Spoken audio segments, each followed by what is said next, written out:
For years, corporations believed the safest strategy was going bigger, bigger expansion plans, bigger hiring waves, bigger investments, bigger product launches. The assumption was simple: the larger a company became, the safer it would be. Growth created confidence, scale created protection, and businesses that moved aggressively were often rewarded the most. But something has quietly changed inside corporate America. Many companies are no longer trying to make the biggest moves possible. Instead, they're trying to make the smartest moves possible. And that shift is reshaping modern business faster than most people realize. The new corporate trend is simple: smaller risks, faster adjustments. That may not sound revolutionary at first, but it explains why companies across nearly every industry are operating differently today than they did just a few years ago. Because after years of economic shocks, inflation, supply chain chaos, labor shortages, layoffs, and rapidly changing consumer behavior, corporations learned something uncomfortable.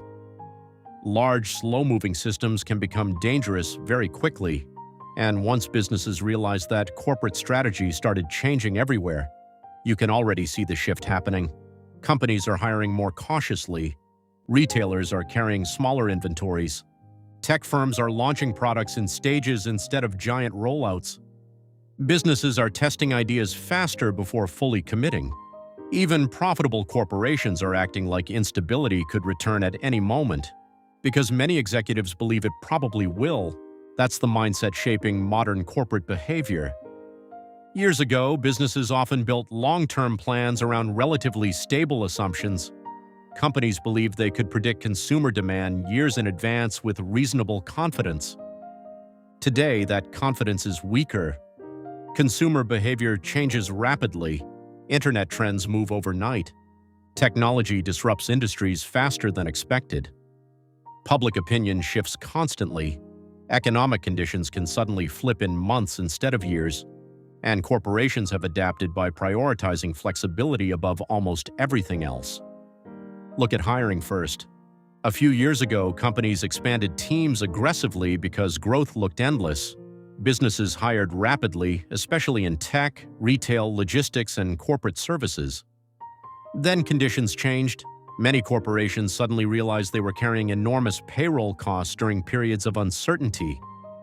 Layoffs spread across industries. Hiring freezes became common. Executives learned a painful lesson. Large organizations become harder to adjust quickly. That's why many businesses now intentionally stay leaner than before. Even when profits improve, companies often resist returning to massive hiring strategies. Instead, corporations are relying more heavily on contractors, automation, temporary staffing, and smaller specialized teams. Not necessarily because businesses want fewer workers permanently, but because they want the ability to adapt faster if the economy weakens again. Flexibility has become incredibly valuable, and this same philosophy is reshaping product development too. Years ago, corporations often spent years building massive product launches before consumers saw anything. Businesses preferred giant releases designed to dominate markets immediately. Now companies increasingly prefer smaller launches with faster feedback. Test the product quickly, watch customer behavior, adjust rapidly, then scale only if results look strong. This lowers risk dramatically. If a product fails, the company loses less money and less time. If consumer demand changes unexpectedly, businesses can pivot faster instead of getting trapped inside giant long-term commitments. You can especially see this trend in tech.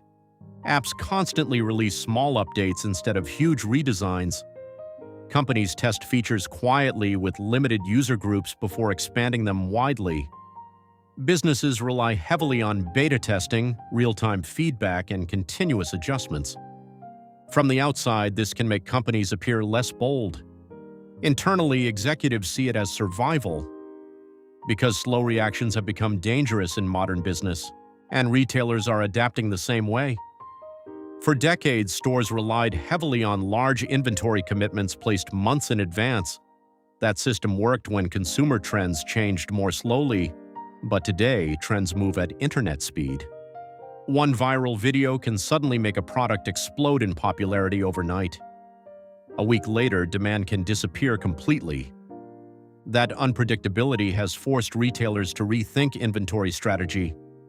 Many companies now prefer smaller inventory orders with faster replenishment systems instead of giant seasonal commitments. Why? Because smaller risks are easier to control. If demand drops suddenly, businesses lose less money. If trends shift quickly, companies can respond faster. This approach sometimes creates temporary shortages for consumers, but corporations increasingly believe it's safer than overcommitting. Even supply chains are being redesigned around this mindset. Before recent disruptions, companies focused heavily on efficiency above everything else. Businesses built massive global supply chains optimized for maximum cost savings. But recent years exposed how fragile those systems could become. One disruption could suddenly delay products for months. Now corporations are balancing efficiency with resilience. Many businesses are diversifying suppliers, shortening supply chains where possible, and building backup systems they previously considered unnecessary. These changes can cost more money, but companies increasingly believe stability is worth the extra cost. That alone reveals how much corporate thinking has changed. The old mindset prioritized maximizing upside. The new mindset prioritizes limiting downside. And perhaps nowhere is this more visible than in corporate investment decisions. A few years ago, businesses often chased aggressive expansion because cheap borrowing and stable growth made large risks feel manageable. Now corporations are becoming far more selective. Executives increasingly ask questions like, can we adjust this strategy quickly? Can we reduce exposure if conditions change? How flexible is this system? How fast can we recover if demand weakens? Those questions now shape major business decisions across America, and consumers are feeling the effects constantly. Why are subscriptions spreading everywhere? Because recurring revenue creates predictable cash flow. Why are companies constantly testing pricing changes? Because businesses want real-time data on consumer behavior. Why do brands rotate products faster than before? Because companies want the ability to adjust rapidly as trends change. Why are corporations obsessed with automation and AI? Because scalable systems help businesses remain flexible during uncertainty. Everything connects back to the same core idea.